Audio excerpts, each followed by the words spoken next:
कल क्या सुनाया था बाबा ने, बताओ। हाँ भाई, बाबा ने कल क्या कहा? बहुत सारे काम करते हैं,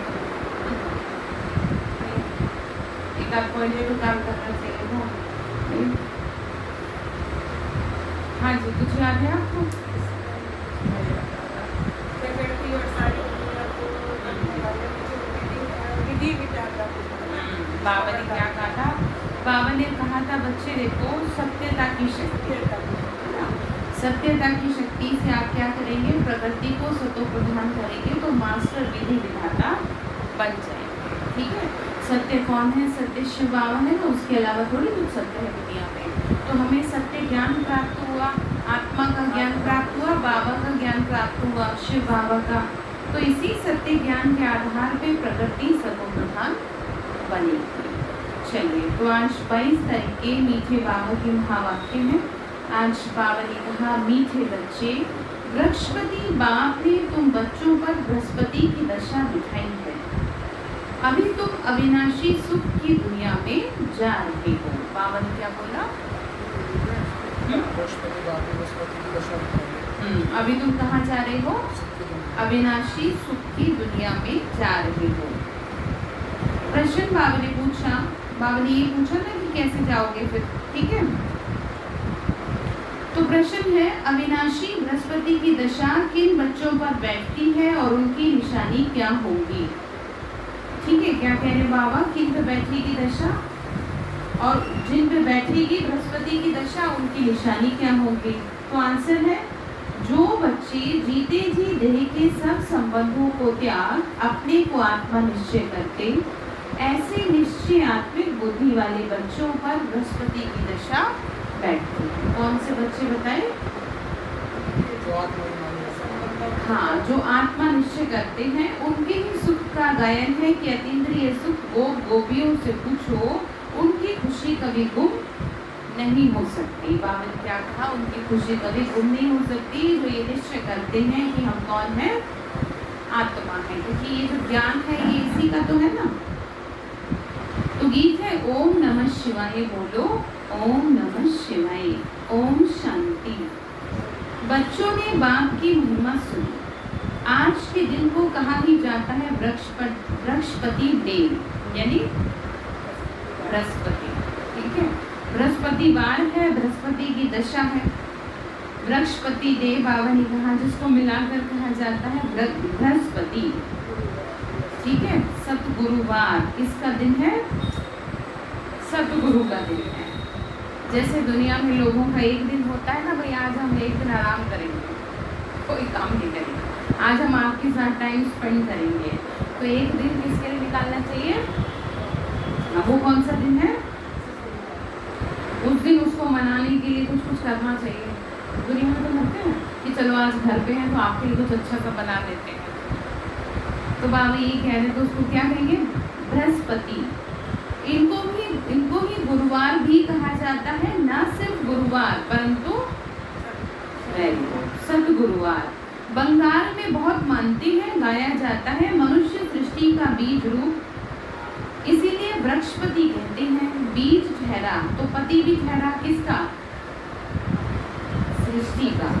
ठीक है ना, इसीलिए तो कहा ना, क्या कहा? बृहस्पति। वृक्ष के बीज को बाप भी कहेंगे, उनसे वृक्ष उत्पन्न होता है। बीज रूप शिव बाबा है ना, तो शिव बाबा से ही तो सारी दुनिया है। जैसे कल बाबा ने कहा कि लोग कह देते हैं कहीं कि भगवान तुमने ये दुनिया क्यों बनाई, तो बाबा ने आंसर में क्या कहा कि ना बनाते ना तो तुम होते ना हम होते। ठीक है, मतलब कि फिर तो कुछ होता ही नहीं, और जो हिसाब किताब एक दूसरे से वो कैसे चुप्पू होते हैं। तो इसीलिए पहले भगवान ने एक घर बनाया, उसमें सबको एक साथ ही भेज दिया कि तुम अपना अपने से क्या करो, पूरा करो, और जिस दिन पूरा हो जाए वापस लौट आना।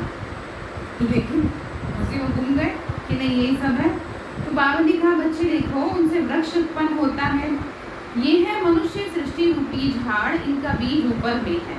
तुम जानते हो हम बच्चों पर अब अविनाशी बृहस्पति की दशा है। देखो कुछ वर्ड यूज हुए आज मुरली में, बृहस्पति, बृहस्पति, सदगुरुवार, गुरुवार। इनका मतलब एक ही है। ठीक है, बाबा बहुत डिटेल में बता रहे हैं, क्योंकि अविनाशी स्वराज्य मिल रहा है ना। सतयुग को कहा ही जाता है अविनाशी सुखधाम, कलयुग को कहा जाता है विनाशी दुखधाम। ठीक है, दुख भी क्या है, विनाशी है ना। अभी दुखधाम का विनाश होना है, सुखधाम अविनाशी है, आधा कल्प चलता है। जो अविनाशी वृक्षपति स्थापन कर रही हैं, बच्चों को सर्विस के लिए पॉइंट नोट करनी है। बाबा ने का मुरली में से क्या कर लिया करो, कुछ पॉइंट नोट कर लिया करो, जिससे कि तुम्हें किसी को समझाने में आसानी रहे। प्रदर्शनी में ये पॉइंट मुख्य समझाने की हैं, क्योंकि मनुष्य तो कुछ भी जानते नहीं, क्योंकि ये है ज्ञान। अब बाप यह ज्ञान देते हैं नई और पुरानी दुनिया के बीच में। बाबा ने कहा इसी समय तो ये ज्ञान दिया जाता है ना, तो अभी तो यह समझ रहे हैं आप, फिर क्या हो जाएगा, यह प्रायलोक हो जाता है। देवताओं को ये ज्ञान नहीं है। अगर ये ज्ञान चक्र में, अगर यह चक्र का ज्ञान हो तो फिर राजाई में मजा ही ना आए। जैसे मैंने कई बार आपको बताया ना कि पुराणों में, शास्त्रों में, किसी घर में देवी ने जन्म लिया, और जिसके घर में देवी ने जन्म लिया उसको इस बात का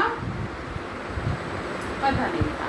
स्वप्न में आ करके उसको बताया और फिर कहा कि तू अभी भूल जाए इसे। क्यों? क्योंकि अगर तुम्हें ये बात याद रहेगी तो दुख होगा ना, फिर वो सुख नहीं प्राप्त होगा, वो मज़ा नहीं आएगा, अच्छा नहीं लगेगा।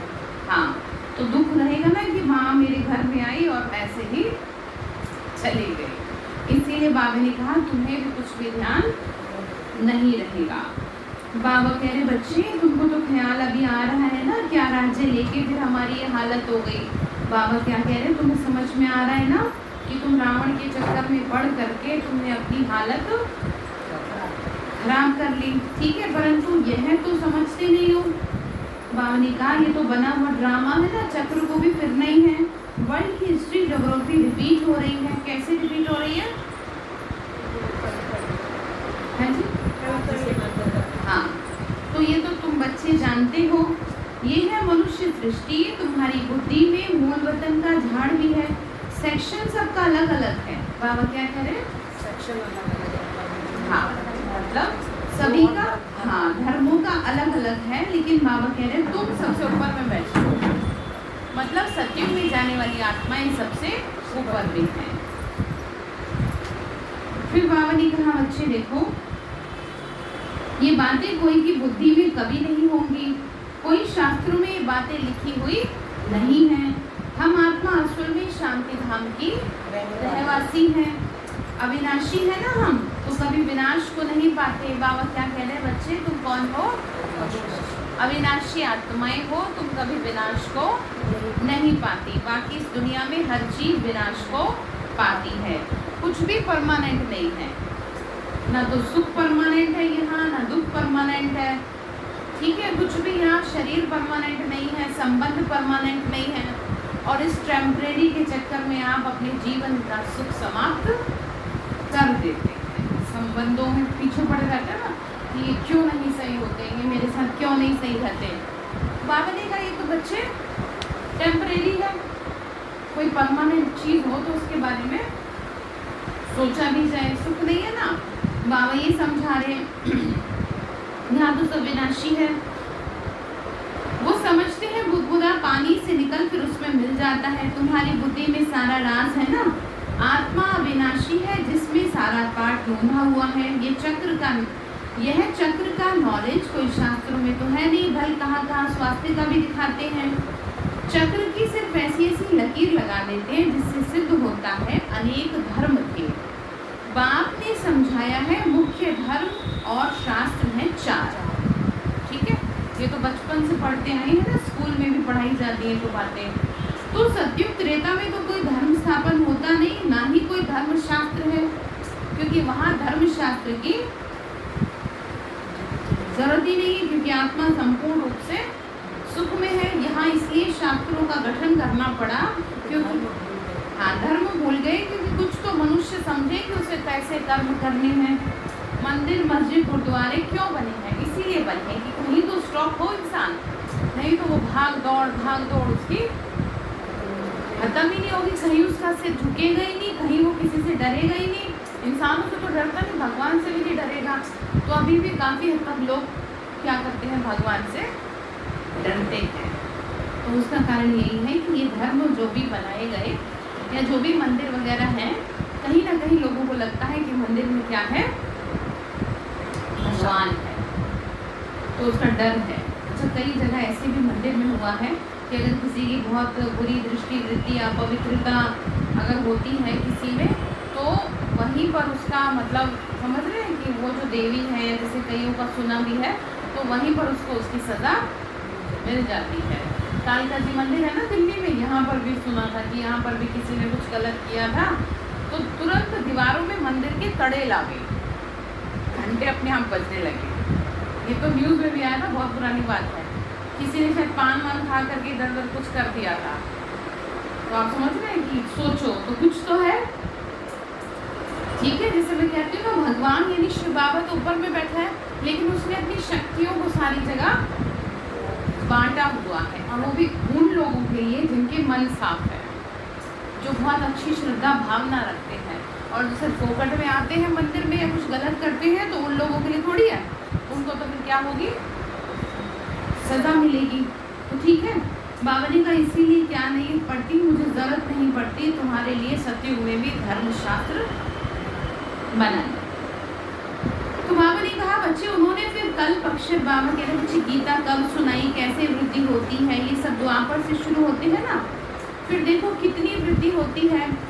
अच्छा, गीता कब सुनाई गई, तो बाप कहते हैं मैं कल के संगम युग ही आता हूँ। उन्होंने फिर कल पक्षर निकाल क्या लिख दिया, युगे युगे लिख दिया। वास्तव में संगम युगे और कोई धर्म स्थापन नहीं करते, ऐसे नहीं कि त्रेता के अंत में द्वापर के संगम पर, है ना।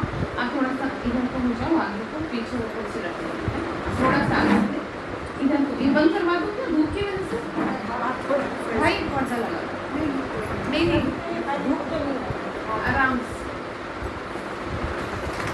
ठीक, क्योंकि इससे क्या ना सब अच्छे से थोड़ा सा डिस्टेंस में होके बैठ जाए।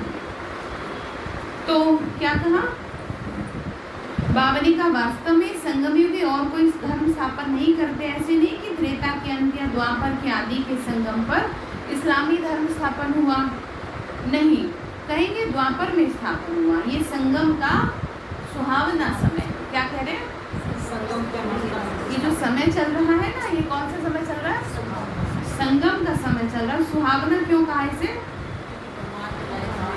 क्योंकि थोड़ी से समय के लिए भगवान आपको मिला है। जैसे माँ बाप बच्चों के साथ जीवन भर नहीं रहते ना, ऐसी बाबा भी तो हमारा माता पिता है ना, तो हमेशा कैसे रहेगा। कि कुंभ संगम को कहा जाता है, ये है आत्माई और परमात्मा के मिलन का संगम। ये रूहानी मेला संगम पर ही रहता है। बाबा ने कहा इस सुहावने समय को क्या कहते हैं, कुंभ कहते हैं, है ना। उन्होंने पानी की गंगा का नाम काला कर दिया। बाबा कह रहे बच्चे देखो, उनको समझ नहीं है, ज्ञान सागर पतित पावन को जानते ही नहीं है। उसने कैसे पतित दुनिया को पावन बनाया, कोई शास्त्रों में नहीं है। बाबा क्या कह रहे हैं कि बच्चे कैसे मैंने तुमको पावन बनाया, इस बात को शास्त्रों में वर्णित नहीं किया गया है।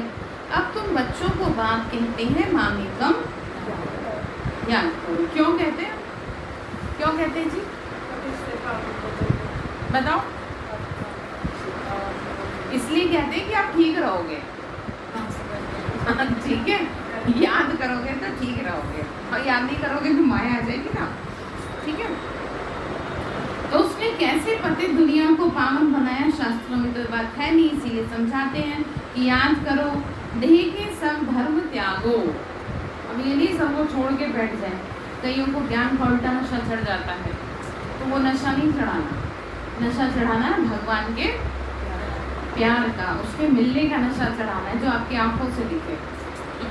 जैसे होता है ना दुनिया में, किसी का किसी से स्नेह होता है तो क्या होता है, उसके आंखों से दिखता है कि ये किसी में मगन है, एक अलग चेहरे की दिखती है ना, एक अलग ही रंगत होती है वो।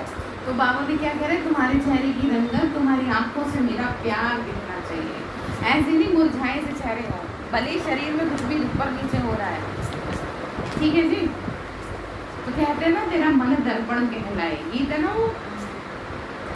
तो बाबा ने कहा किसको कहते हैं ये बात की सब धर्म त्यागो? आत्माओं को कहते हैं। इसको कहा जाता है जीते जी मरना। मनुष्य शरीर छोड़ते हैं तो देह के सब संबंध छूट जाते हैं। अब हमें शरीर तो छोड़ना नहीं, हमें जब छूटेगा छूट जाएगा, लेकिन जीते जी करना है ना। देखो मरने के बाद तो सब कुछ छूटेगा ही, किसी का कुछ साथ जाना। तपस्या तो सारी ये है कि जीते जी बुद्धि हटाओ, जीते जी त्यागो। जिस समय नींद आ रही है उसी समय जागो। हाँ वही तो है ना, त्याग तो वही है। अब आप कहो जी मेरे तो सारी रात में तो सो नहीं पाई, ठीक है, मेरी तबीयत ठीक नहीं थी, तो आप कहो फिर मैंने सोचा कि चलो मैं बाबा की याद में बैठ जाऊँ। तो ये क्या हुआ? ये त्याग हुआ? ये तो आपकी मजबूरी हुई कि आपको वैसे नींद नहीं आ रही, तो सोचा आपने समय संभल कर लो। तो अच्छी बात है, समय संभल किया, लेकिन उसके नंबर आपको थोड़ा कम मिलेंगे, ठीक है। नंबर ज़्यादा कम मिलते हैं। जो कोई फेवरेट चीज़ होती है ना उसका क्या, तो जैसे बाबा आज आप लोगों ने कल को क्या हुआ था, मेरे साथ ब्रेकफास्ट के बाद मैंने से नींद आ रही थी, हाँ मैं थोड़ी देर लेट गई, तो सोने से फिर मुझे पूरा दिन अच्छा नहीं लगा। अच्छा तो मुझे लगा कि नींद नहीं, हाँ। जैसे कि स्पेशल टाइम है ना 10:30 के आसपास, हाँ। वो तो सोना नहीं चाहिए। तो वही है, नंबर थोड़ा कम मिलेंगे, क्योंकि वो तो आपका अपनी कोई पर्सनल प्रॉब्लम हो सकती है, ठीक है। तो समझ में आ रही बात क्या कह रहे हैं कि जीते जी क्या करना है, क्या करेंगे जीते जी? हाँ जी, जीते जी सबसे बुद्धि हटा दो, क्योंकि अगर बुद्धि लगी रहेगी तो कष्ट पाएगी आत्मा। क्योंकि जब उसे कष्ट होगा, बच्चे को कष्ट होगा, तो माँ तो कष्ट में रहेगी फिर। तो बाबा ये पक्का करा रहे हैं कि बच्चे अब बस करो, अब बस करो। आपकी इतनी उम्र हो गई है, परेशान हो के आपने अपना क्या हाल कर लिया देखो तो। क्यों? फिर बाबा ने आगे कहा, बाबा कहते हैं जो भी देह के संबंध है वो सब छोड़, अपने को क्या निश्चय करो? निश्चय आत्मिक बुद्धि बनो। जितना जास्ती याद करेंगे तो बृहस्पति की दशा होगी। जांच करो हम शिव बाबा को कितना याद करते हैं, याद से तो कट निकलेगी और तुमको खुशी होगी। देखो बात आ गई, आपको खुशी होगी, जो खुशी आपको अभी नहीं है ना। जैसे जैसे मैं कई बार बताती हूँ, योग लगने के निशानी क्या है कि आपका योग लग रहा है। कई निशानी है आपको। एक तो जब आप योग से उठोगे ना, बाबा की याद से उठोगे, तो आपका मन बहुत अच्छा रहेगा। एक होता है ना अंदर में प्रफुल्लित रहेगा, खुश रहेगा, और या फिर मन शांत रहेगा, ठीक है। या फिर आपको बहुत हल्कापन महसूस होगा, जैसे कोई गहरी नींद से सो के उठता है ना, तो कितना फ्रेश फील करता है। तो बाबा की याद अगर आपकी अच्छी होगी तो आप जब उठोगे तो फिर आपको ऐसा लगेगा जैसे मैं बहुत क्या हो चुकी हूँ। पर ये आपको देखना पड़ेगा कि आप सो रहे थे या योग कर रहे थे, क्योंकि ना तो माया दिखती है और ना बाबा दिखता है। आपको पता लगा नींद में ले गए और आप कहो मेरा तो बहुत अच्छा योग लगा, और सो रहे थे ऐसे आप तो आराम से, है ऐसे थोड़ी योग, ठीक है। चेहरा अच्छा बता देता है नींद वाला और योग वाला। किसी दिन आपको पकड़ेंगे योग और नींद क्योंकि जैसे कहते हैं ना हम तो योग कर रहे हैं, लेकिन वो हो तब सकता है जब 1 घंटे का यहाँ योग हो रहा हो और यहाँ पे बैठ के योग कराया जा रहा हो, तो पता चलेगा कि आप कौन सी दिशा में जा रहे हो, ठीक है। बाबा ने कहा जांच करो। क्या जांच करेंगे कि तुमको खुशी होती है कि नहीं होती? हम आत्मा कितना बाप को याद करते हैं, अगर कम याद करेंगे तो पट भी कम निकलेगी, इसीलिए समझा रहे हैं। फिर आत्मा ही सतो रजो तमो बनती है। इस समय का तो गायन है ना, गोप गोपियों के अतीन्द्रिय सुख का गायन है। हम सब कौन है? कान्हा की गोप गोपिकाएं, ठीक है। तो बाबा ने कहा और कुछ भी याद नहीं पड़ता सिवाय बाप के, तभी तो खुशी का पारा चढ़ेगा। तभी तो क्या चढ़ेगा? खुशी का पारा चढ़ेगा। किसको?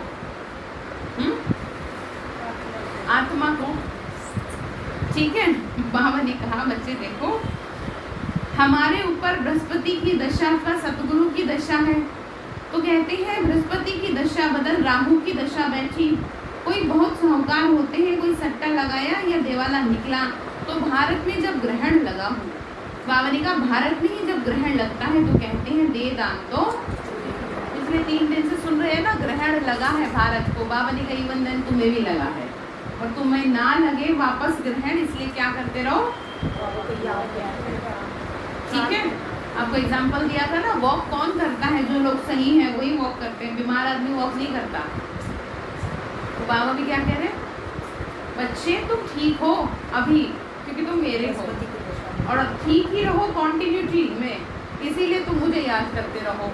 और अगर तुम एक भी दिन याद नहीं करोगे तो तुरंत कौन आ जाएगी, राहु का।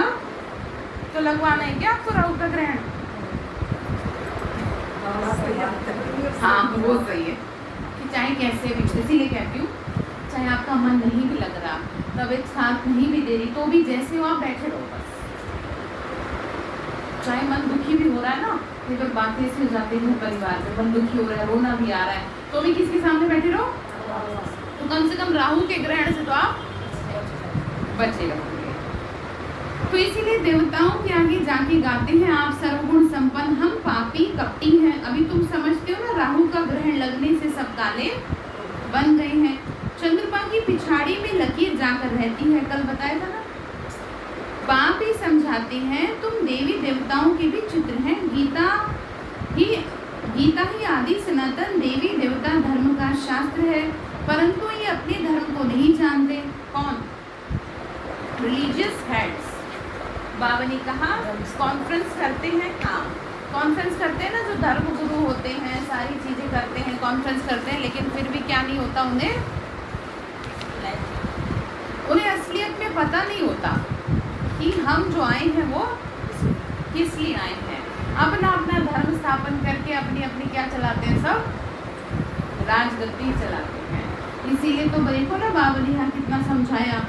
तुम वहाँ भी समझा सकते हो, ईश्वर सर्वव्यापी तो नहीं है, वो तो है बेहद का बाप, बच्चों को आंखें वर्षा देते हैं। साधु संत आदि को तो वर्षा मिलता ही नहीं, तो मानेंगे कैसे? जैसे बहुत से साधु महात्मा भी आते हैं मधुबन में, तुम बच्चों को ही वर्षा मिलता है, तो मुख्य बात है ये सिद्ध करने की कि ईश्वर सर्वव्यापी नहीं है। सारी बात एक तरफ, सारा ज्ञान एक तरफ, और ये बात इसमें वजन बहुत है। श्री कृष्ण को किया था ना, वजन किया था ना, तो बाबा ने कहा जैसे वो वजन है ना, ऐसी ये वजन है, बहुत भारी वजन है। अगर आपने किसी को इस बात से निकाल दिया ना, इस अंधविश्वास से निकाल दिया कि भगवान सब में नहीं है, वो तो हमारा पिता है और वो ऊपर है, तो आपको 100% मार्क्स मिलेंगे, फिर चाहे वो कुछ करे। क्योंकि अगर किसी को उसके पिता से मिला दिया तो उसको तो जीवन सुंदर, आप अच्छी बात किसी को रोज समझा रहे हो एक अलग बात है, लेकिन बच्चे को उसके पिता से मिला दिया, इससे बढ़ के तो कुछ नहीं है। शिव जयंती होती है ना, तो शिव जयंती कहो अथवा रुद्र जयंती कहो, रुद्र ज्ञान यज्ञ रचते हैं, है तो शिव ना वही गीता ज्ञान यज्ञ है जिससे विनाश ज्वाला प्रज्वलित हुई। प्रैक्टिकल में तुम देखते हो कैसे निराकार बाबा ने रुद्र ज्ञान यज्ञ रचा, साकार तो कुछ कर न सके, ये बेहद का यज्ञ है। देखो क्या कहा, साकार नहीं कुछ कर सकते, मतलब बाबा ने कहा मुझे ही करना पड़ता है, ठीक है, भगवान को ही करना पड़ता है, यानी शिव बाबा को ही करना पड़ता है, ये बेहद का यज्ञ है। इसमें क्या होगा,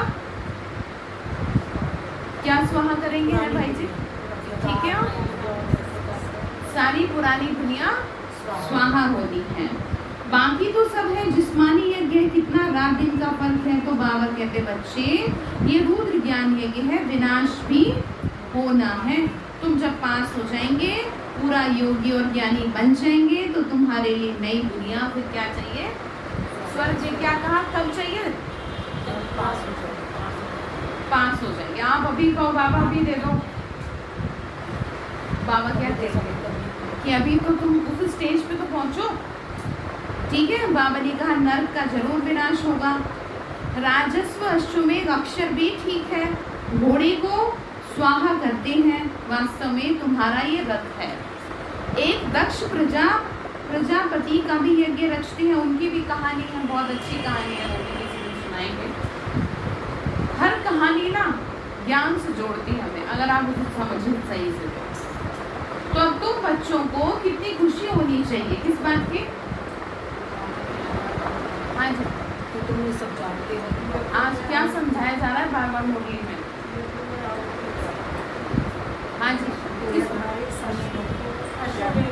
यही तो हाँ जी, बताओ कौन पढ़ा रहा है?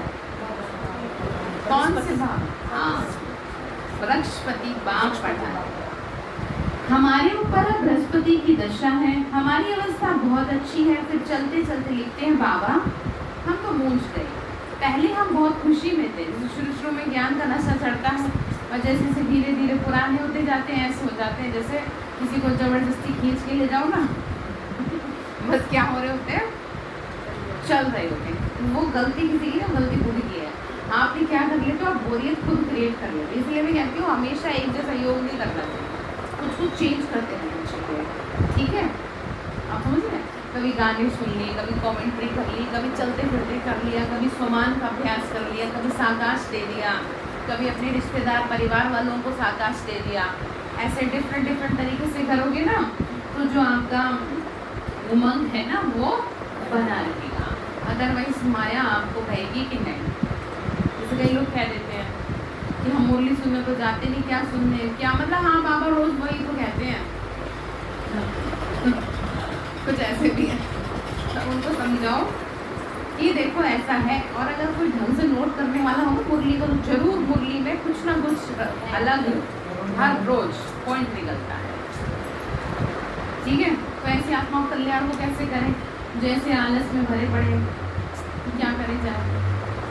अभी तो बुला रहा है, एक दिन ऐसा आएगा कि उस दिन दरवाजे बंद हो जाएंगे। मंदिर के तो दरवाजे बंद हो जाते हैं, हो गए थे पीछे ट्रायल दिखा दिया, वो होता है ना फिल्म का ट्रेलर होता है, तो बाबा ने थोड़ा सा ट्रेलर दिखा दिया कि देखो एक दिन ये दरवाजे भी बंद हो जाएंगे, उससे पहले तुम्हें जितना कहा जा रहा है उतना कर लो, क्योंकि हमेशा तो वो परमिशन हमेशा राजी भी नहीं रहेगा। जो होता है ना कि आपका स्वभाव हमेशा किसी के लिए एक जैसा नहीं रहता। कभी तो आप उसके साथ बड़े अच्छे हो, और अगर पहले खराब बिहेव था उससे, तो अब क्या हो गया आपका। तो हालांकि बाबा इसलिए नहीं करेगा, बाबा तो इसलिए करेगा कि बच्चे बस अब क्या हो गया, टाइम पूरा हो गया, अब तुम जहाँ हो वहीं रहो ऐसे ही चलो। हाँ ठीक है, वही चीज़ आप पूरा करो। तो बाबा ने कहा कि फिर ऐसे भी बहुत है। यहाँ पर बाबा ने कहा यहाँ अगर बाप का बनना बड़ी यात्रा है, वहाँ तीर्थ यात्राओं पे जाते हैं तो कितना पैसा खर्च करते हैं। यहाँ तो दान करने की भी बात नहीं है, इसमें कुछ पैसा खर्चा नहीं करना, वो है जिस्मानी यात्रा और तुम्हारी है जिसमें बाबा ने कहा जिस्मानी यात्राओं से तो कुछ फायदा होता नहीं। गीत में भी है ना, देखो जिस्मानी यात्रा लोग इसलिए करते हैं थोड़ा सा आउटिंग हो जाएगी, थोड़ा मूड अच्छा हो जाएगा, कहीं और घूमने जाने से अच्छा है कहीं किसी मंदिर में चले जाएं, भगवान के दर्शन कराएं, कोई अर्थ थोड़ी होता उन लोग के जाने का। हाँ ठीक है, और यहाँ देखो तो गीत में भी है ना, चारों ओर लगाए फेरे फिर भी जन्म जन्मांतर दूर किए। कई ऐसे लोग हैं जिन्होंने दुनिया में सारे तीर्थ कर रखे हैं, कोई तीर्थ नहीं छोड़ रखा, लेकिन उनके जीवन में दिनचक मात्र में परिवर्तन, वो जैसे थे वैसे के आज वैसे ही हैं। अभी फिर कहा कि अभी तुम समझते हो ना कितनी ढेर यात्राएं की होंगी, कहाँ ना कहाँ मनुष्य जाते जरूर हैं। हरिद्वार में गंगा जी पर जरूर जाते हैं, पतित पावनी गंगा कहते हैं ना ऐसे, तो समझते हैं ऐसा है। तो वास्तव में तुम हो सच्ची सच्ची ज्ञान गंगाई, तुम्हारे पास भी आकर बहुत ज्ञान स्नान करते हैं। तो बाबा ने समझाया है सद्गुरु तो एक ही है, जो हमें क्या कराते हैं, ज्ञान स्नान कराते हैं। सर्व का सदगति दाता सिवाय सदगुरु शिव बाबा के तो कोई हो न सके। तो बाबा कहते बच्चे मैं तुमको क्या करता हूँ, कल्प कल्प संगम युग पर आके सदगति दे पुजारी से पूज्य बना देता हूँ। फिर तुम पुजारी बन क्या बन जाते हो, फिर दुखी। किसी की पूजा आप कब करोगे, कब करोगे बताओ? ऑब्वियसली कि जब आप खुद से कुछ कर नहीं पा रहे तो आप भीख से मांग रहे हो, भाई आप ही कर दो, मदद कर दो। मंदिरों में जाके लोग क्या कर रहे हैं, भगवान से मांग ही तो रहे हैं। ऐसा कोई इंसान मंदिर में मिल जाएगा आपको कि जो ये कहते जी हमें तो कुछ नहीं चाहिए, मैं तो सिर्फ आपका हालचाल पूछने आया था। कोई ऐसा है? कोई ऐसा नहीं है, ठीक है। तो बाबा ने कहा कि इसीलिए मांगते ही रहते हैं। तो यहाँ पर तो बंद हो गया ना मांगना, या किसी को कुछ चाहिए तो आपकी भी अर्जी लगाएं। 5 रुपए की दरकार लगती है ना बालाजी मंदिर में, है? तो बात समझ में आ रही है? यहाँ तो सीधी बात करनी है, दरकार भी लगानी है, सीधी करनी है कि आप ऐसे काम करो, ये करो। हाँ, वेरी गुड। तो बाबा ने कहा बच्चे देखो, बाप तो समझाते हैं ना, बरोबर हमारा आधा कल्प राज्य चलता है, फिर द्वापर में हम सो क्या बन जाते हैं, देवी देवता, फिर क्या हो जाते हैं, द्वापर में जाके वाम मार्ग में चले जाते हैं, ठीक है ना। बाबा ने कहा पुजारी बन जाते हो तो शुरू हो जाता है क्या, दुख, ठीक है, विकार। देखो अपने में ताकत नहीं रही, अपनी पवित्रता नष्ट हो गई। इसको ऐसे समझो, जब आपका योग नहीं लग रहा होता तो आप क्या कहते हो उनसे, क्या बाबा से हमारे लिए कह दो, हमारी एप्लीकेशन लगा दो, आप कहते हो ना। तो इस बात से समझ में आ गई आपको बात, क्यों कहते हो आप, कब कहते हो, जब आप ऐसा आपकी कुछ ना कुछ गड़बड़ हो रही होती है, या तो कोई पाप आपका आ गया जो आपकी बुद्धि नहीं जुट पा रही, आपकी बुद्धि भटक रही है, ठीक है। तो सहारा नहीं लेना किसी का, चाहे जैसे भी है, अपनी बात खुद करनी है। यहाँ सहारा लेके तो फिर आखिर कैसे आगे बढ़ेंगे। बाबा ने कहा बच्चे देखो, जब रावण राज्य शुरू होता है तब से तो वाम मार्ग शुरू हो जाता है ना। उसकी भी निशानी है, जगन्नाथ के मंदिर में जाओ तो अंदर काली मूर्ति है, बाहर में देवताओं के गंदे चित्र हैं। उस समय अपने को थोड़ी समझ में आता है कि ये क्या है, विकारी मनुष्य विकारी दृष्टि से ही देखेंगे तो समझते हैं देवताएं भी विकारी थे, लिखा हुआ है देवताएं वाम मार्ग में जाते थे। ड्रेस भी देवताओं की दी है, बाबा ने कहा ड्रेस देवताओं की दी है, लेकिन लिखा ऐसे है। तो ये भी दिलवाड़ा मंदिर में जाओ तो ऊपर में स्वर्ग लिखा है और नीचे तपस्या में बैठे हैं। इन सब राजों को और कोई नहीं जानता, बाबा तो अनुभवी रख है। कौन? हाँ। तो अब तुम बच्चे समझ रहे हो, आत्मा और परमात्मा अलग रहे बहुकाल। तुम जो पहले, बाबा ने कहा तुम जो पहले अलग हुए थे, फिर तुम अब आकर क्या हुए हो, मिले हो। सतयुग का फर्स्ट प्रिंस है श्री कृष्ण, कृष्ण का बाप भी तो होगा ना, वो कौन है, शिव बाबा। कृष्ण के माँ बाप का तो इतना कुछ दिखाते नहीं है, सिर्फ दिखाते हैं माथे पर रखकर, क्या किया, नदी से पार ले गए, राजाई तो कुछ भी नहीं दिखाई। उनके बाप की महिमा क्यों नहीं है, अभी तुम जानते हो ना। इस समय कृष्ण की आत्मा ने अच्छी रीति पढ़ाई पढ़ी है, इतनी पढ़ ली कि जो माँ बाप से भी आगे निकल गए, जिस कारण माँ बाप से भी उच्च पद पा लिया। तो तुम समझते हो ना, हम कृष्ण की राजधानी में थे, स्वर्ग में तो थे ना, फिर हम चंद्रवंशी बने, अब फिर सूर्यवंशी बनने के लिए क्या कर रहे हैं, श्रीमत पर पावन दुनिया का मालिक बनेंगे। हर एक को अपनी अवस्था देखनी है, देख सकते हो हाजी कैसी अवस्था है, मन की स्थिति कैसी है आपकी। अगर हम इस समय शरीर छोड़ दें तो किस गति को पाएंगे। बाबा ने कहा अगर अभी तुम्हारा शरीर छूट गया तो कहाँ जाके जन्म लोगे। अभी अगर दुखी रहे ना तो किसी दुख के घर में जन्म लोगे, जिस घर में दुखी दुख होगा, ऐसे संस्कार लोग भी ऐसे मिलेंगे फिर आपको उस घर में, जिस घर में जन्म होगा। तो ऐसे काम ना करें, ठीक है। तो हर एक समझ सकता है कि जितना बाप को याद करेंगे विक्रम विनाश होंगे। मनुष्यों के ऊपर कोई आफतें व दुख आती है, वह दिवाला निकालते हैं तो साधुओं का जाकर संग करते हैं। क्यों क्यों करते हैं भाई जी? हाँ जी बताओ। हाँ, कि संभल जाए, कैसे खुद को सही रखें, कुछ रास्ता बताओ, कुछ दे दो भभूति या कुछ दे दो जिससे कि हम हमारा काम वापस ठीक हो जाए। फिर मनुष्य समझते हैं ये तो भक्त आदमी है, ठगी थोड़ी करेंगे। कौन? हाँ। तो ऐसे भी बाबा ने कहा ऐसे भी 2-4 वर्ष में बहुत धनवान हो जाते हैं। तो उन के भी बहुत छिपे हुए पैसे होते हैं, हो जाता है ना, वो पड़ जाती है, रेट पड़ जाती है। तो हर एक को अपनी बुद्धि से समझ सकते हैं कि तुम्हारे में भी बहुत कम है जो मुझे याद करते हैं। क्या कहो? इसीलिए बाबा कहते हैं अपना कल्याण चाहते हो तो यूज किया है, जबरदस्ती नहीं कर रहे आपसे। तो का मतलब क्या होता है? तो करना है तो नहीं करना तो ऑप्शन है आपके पास। जैसे कई लोग कह देते हैं ना कि वहाँ तो ये करा रहे हैं, वहाँ तो योग में बिठाएंगे, वहाँ तो ये कराएंगे, वो बहुत सारी बातें लोगों को प्रॉब्लम है। ध्यान कराएंगे हर चीज। हाँ, तो इसीलिए बाबा हर शब्द में क्या वर्ड यूज कर देता है? तुम्हारी मर्जी, करो तो अच्छी बात, नहीं करो तो और भी अच्छी बात, फिर दुखी होना, फिर रोते हैं ना। ठीक है, तो क्या कहा? अपना कल्याण चाहते हो तो अपने पास नोटबुक रखो। क्यों? हर बात में क्या? कितनी देर याद करते हो इसका हाँ, आपको पता तो चले सुबह शाम तक आपका सिर्फ खाना पकाना, सोना, समेटना यही है। और फिर जी मैं तो थक गई। क्यों? क्योंकि सबके शरीर भी ऐसे हैं कि ज़्यादा काम करेंगे तो थकेंगे, और फिर वो चाट कौन देगा? फिर करोगे ऐसे आप?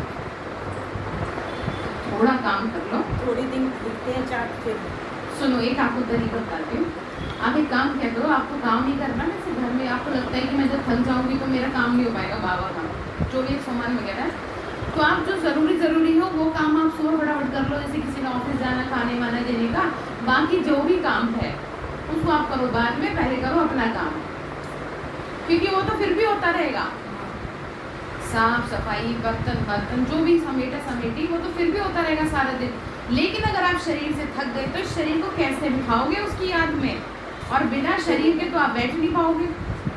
ये थोड़ी है फिर पता लगा लेटे लेटे सो ही गए, अरे फिर कहोगे अरे बाबा को तो सो गई। हम फिर क्या होगा? कुछ भी नहीं, फिर तो आपको 0/1 मिलेंगे। बाबा कहेगा तुमने तो अच्छा नहीं दिया मेरे प्यार का सिला, मैं कितना प्यार करता हूँ और तुमसे फिर ये भी। और फिर देखो बाबा तो ये भी कहते हैं कि देखो मैं जो है तुम्हारी काम में मदद करा दूंगा। ठीक है, तो कुछ उधर रही है फिर बात क्या करेंगे? फिर पहले सबको भेज के जिसमें जहाँ जाना है जाओ, मैं आराम से बैठ के क्या करूँगी? बाबा को याद करूँगी, खा पी के। ऐसे भी नहीं कि तो भूखे पेट वजन ही नहीं होगा। आप ही करके बोल रहे हैं थोड़ा हम पेट भरेगा ना, जिससे कि शरीर क्या होता है आपका टिका रहे 1-8 घंटे। तो बाबा का नोटबुक रखो, चार्ट नोट करो, हमारे सारे दिन में कितना समय याद रहता है। मनुष्य तो सारी जीवन की हिस्ट्री लिखते हैं, लोग अपना लिखते हैं ना, कहीं वो डायरी लिखने की आदत है। 10 बजे से 12 बजे का जो समय है वो करके भी देखिए, 10 बजे से 12 का समय ही माया आती है, और उसको जिसने सफल कर लिया वो पूरा दिन सफल करता है। तो आप देख लो, मैंने नोटिस ये तो कहावत है, जानी बूझी लोग गाँव में आने बता।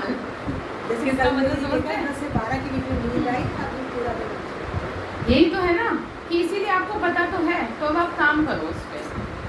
जानते तो आप सब कुछ हो, ठीक है, तो आप पहले किसका काम करेंगे? अपना काम है वो आपका। बाबा को थोड़ी सी कुछ मिल जाएगा, आपका जीवन सुंदर बनेगा। हाँ जी, ठीक है, पर ये नहीं कि कोई आपसे खाने को मांग रहा, नहीं पहले तुम्हें योग कर लो, पहले मैं भोग लगा लो, तो फिर वो क्या योग और क्या भोग, फिर तो आपके घर में कुछ हो रही होगा। ठीक है, तो ये सब बातें करने का, बाबा को समझाने का मतलब क्या है बताओ?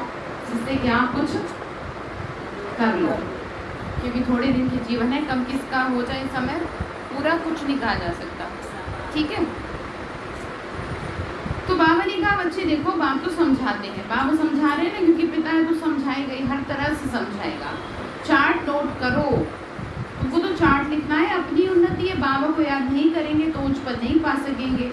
विक्रम विनाशी नहीं होंगे तो कैसे पाओगे बताओ? फिर सजाएं खानी पड़ेगी। मोचरा जो नहीं खाएंगे तो अच्छा पद मिलेगा, मतलब सजा नहीं खाएंगे तो अच्छा रहेगा ना। अगर सजा खा के फिर थोड़ा पद पाना, वो क्या काम का? धर्मराज का मोचरा ना खाएं, बेइज्जती ना हो, ये मेहनत कर लो। अच्छा एक बात और, जो आपके बाद में ज्ञान में आए हैं ना, वो उनको भी सामने दिखाएगा बाबा, और उनके सामने क्या होगी फिर? जैसे कि आपने किसी को कोर्स कराया हो और वो आगे निकल जाए और आप मार्क्स कम है तो कितना बुरा लगेगा।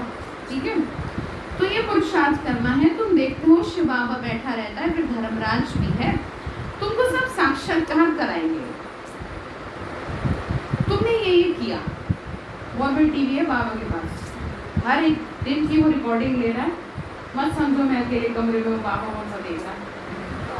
अकेले कमरे में तो ज़्यादा देख रहा है। क्यों? क्योंकि बच्चा है ना, इसलिए। माँ बाप के अलावा कौन बच्चे का ध्यान रखेगा? माँ की तो हर वक्त नज़र रहती है तो बच्चे भी क्या कर रहे हैं। तो इसीलिए बाबा की नज़र है हम पे, दुनिया वालों पे नहीं। जैसे एक बार बाबा ने कह दिया था मैं कि तुम्हें देखता रहूँगा बैठ के, मुझे और बहुत काम है। लेकिन बच्चों को देखता है जिससे कि क्या ना करें, कोई पाप ना करे और इन्हें डर रहे मेरा कि मैं देख रहा हूँ। तो बाबा ने कहा मैं सब कुछ दिखाऊंगा कि तुमने क्या क्या किया, याद है, अब खाओ सदा। मैं नहीं कह रही है, बाबा कह रहा है कि पहले दिखाऊंगा। कानून में भी ये प्रावधान है कि किसी को ऐसे कन्विक्ट नहीं किया जाएगा, पहले उसे बताया जाएगा कि भाई तुम्हारे ऊपर क्या है, ये तुमने क्राइम किया है, बताओ तुम्हें कबूल है। तो कहेगा नहीं, तो फिर दिखाएंगे। तो बाबा भी क्या करेगा कि देखो। फिर बाबा ने कहा फिर उसी समय सजाएं उतनी खाते हैं जितनी जन्म जन्मांतर खाते हैं। पिछाड़ी में थोड़ा रोटी टुकड़ मिला, उससे क्या फायदा। मोचरा तो नहीं खाना चाहिए, मतलब सजा नहीं खाओ, अपनी अवस्था की जांच कर लो। जैसे पोता मिल निकालते हैं ना, कोई 6 मास का, कोई 12 मास का, कोई तो रोज का भी निकालते हैं। देखते हैं, मैं सुबह से शाम तक मैंने। अच्छा ईमानदारी से बताना, 1 घंटे से ज़्यादा किसी का है सारे दिन का? कितने घंटे कर लेते हैं आप पुरुषार्थ अपना सही तरीके से? सुबह को सारे दिन में कितना कर लेते हैं? अमृत वेले के बाद स्वमान का अभ्यास, योग, वाइब्रेशन, भोग 1 घंटे से ज़्यादा है किसी का? आपका है? आपका है? आपको वेरी गुड। नहीं है आपका? चलते फिरते तो अलग है। जो बता रही हूँ ना, स्वमान, वाइब्रेशन, भोग, साकाश और ये ट्रैफिक कंट्रोल 2-2, 3-3 मिनट का है जी। तो बाबा ने कहा कोई बिरला ही व्यापारी जो है ऐसा व्यापार करते हैं बेहद के बाप से। बाबा ने कहा, बाबा कहते तुम भी व्यापारी हो, धन नहीं तो तन और मन तो है ना। बाबा ने कहा उनको शर्राफ भी कहते हैं, मट्टा सट्टा करते हैं। तुम तन मन धन देते हो, रिटर्न में 21 जन्मों के लिए कितना वर्षा पाते हो बाबा हम आपका हो। मतलब कहने का ये है, एक चीज नहीं है दूसरी तो है। तन नहीं है मन है, मन नहीं है तो धन है, धन नहीं है तो जन है। कुछ तो लगा लो कि आखिर में जब मृत्यु हो तो कैसे कहोगे कि हाँ हमने कुछ अच्छा किया जीवन में, या सिर्फ खाया और सो गया। यही करते हो क्या? अगर सुबह शाम कर खाया पिया, काम बड़ा भारी लगता है। किसको देना? बाबा को देना। तो बाबा ने कहा बच्चे देखो, बाप तो समझाते हैं, युक्ति बताते हैं। ऐसी युक्ति बताओ कि तुम भी, कि बाबा ने कहा हमारी आत्मा और शरीर इन द्वारा लक्ष्मी नारायण जैसे बन जाए। बाबा ने कहा ना तुम तन मन धन देते हो तो रिटर्न में 21 जन्म वर्षा पाते हो। बाबा हम आपका हूँ, ऐसे बाबा को कहते हैं ना, हम आपका हूँ। ऐसी युक्ति बताओ जो हमारी आत्मा और शरीर इन लक्ष्मी नारायण जैसा बन जाए। बता रहे हैं ना अभी। तो बाबा कहते हैं मैं तुमको कितना गोरा बनाता हूँ, एकदम रूप ही बदल देता हूँ। दूसरे जन्म में तुमको फर्स्ट क्लास शरीर मिलेगा। तुम वैकुंठ में भी देखते हो ना, तुम जानते हो ये मम्मा बाबा फिर क्या बनेंगे? लक्ष्मी नारायण बनेंगे। एक ऑब्जेक्ट भी दिखाते हैं ना। अब जो जितना पुरुषार्थ करे, अगर पुरुषार्थ नहीं करेंगे, धम्पा मचाएंगे तो अपना ही पद भ्रष्ट कर लेंगे। मतलब वो अशांति फैलाएंगे या उथल पुथल करेंगे, बाबा को याद नहीं करेंगे तो क्या होगा? हाँ ठीक है। अच्छा, मीठे मीठे सिकी लते बच्चों प्रति माँ पिता बाप दादा का याद प्यार और गुड मॉर्निंग। रूहानी बाप की रूहानी बच्चों को नमस्ते। रूहानी हम बच्चों की रूहानी माँ पिता बाप दादा को नमस्ते। नमस्ते बाबा, नमस्ते। शुक्रिया बाबा, शुक्रिया बाबा। तो धारणा के लिए मुख्य सार है अपनी अवस्था की जांच स्वयं ही करनी है, इससे पहले कि दूसरे जांच करें आपकी। बड़ा बुरा लगेगा। दूसरा जब मन की सफाई करेगा ना वो आपसे शायद नहीं होगा, आपकी कमी निकालेगा।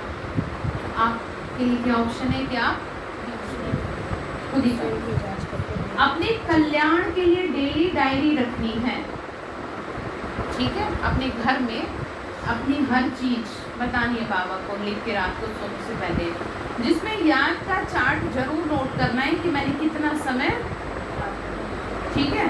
क्या कहा, अपने कल्याण के लिए डेली डायरी रखें। दूसरी पॉइंट है बेहद के बाप से सच्चा सच्चा व्यापार करना है। अपना तन मन धन बाप हवाले कर 21 जन्मों के रिटर्न लेना है। निश्चय बुद्धि बन अपना कल्याण करना, ठीक है। क्या करना है, हाँ, वरदान दिया बाबा ने।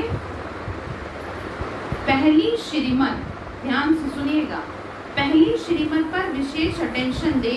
फाउंडेशन को मजबूत बनाने वाले सहज योगी भव।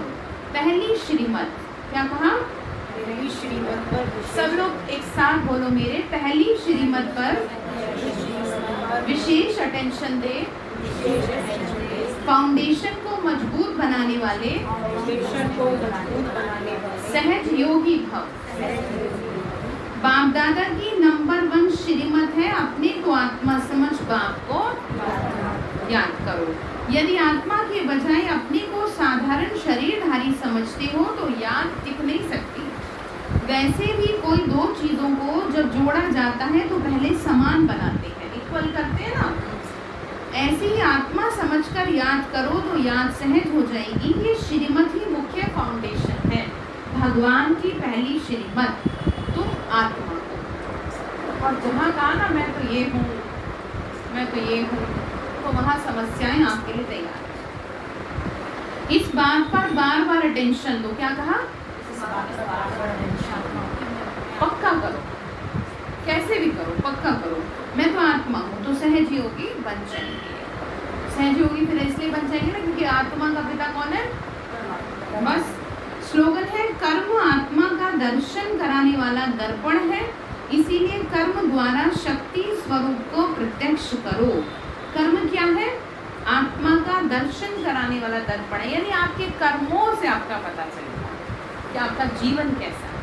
और इसीलिए फिर क्या कहा जाता है, कर्मों से ही क्या होगा, शक्ति स्वरूप प्रत्यक्ष होगा। आपका पता चलेगा कि आप में कितनी शक्ति है। इसलिए तो बाबा ने कहा तुम साधारण कर्म नहीं कर सकते, श्रेष्ठ कर्म करने हैं तुम्हें, तभी तो शक्ति स्वरूप बनेंगे, ठीक है।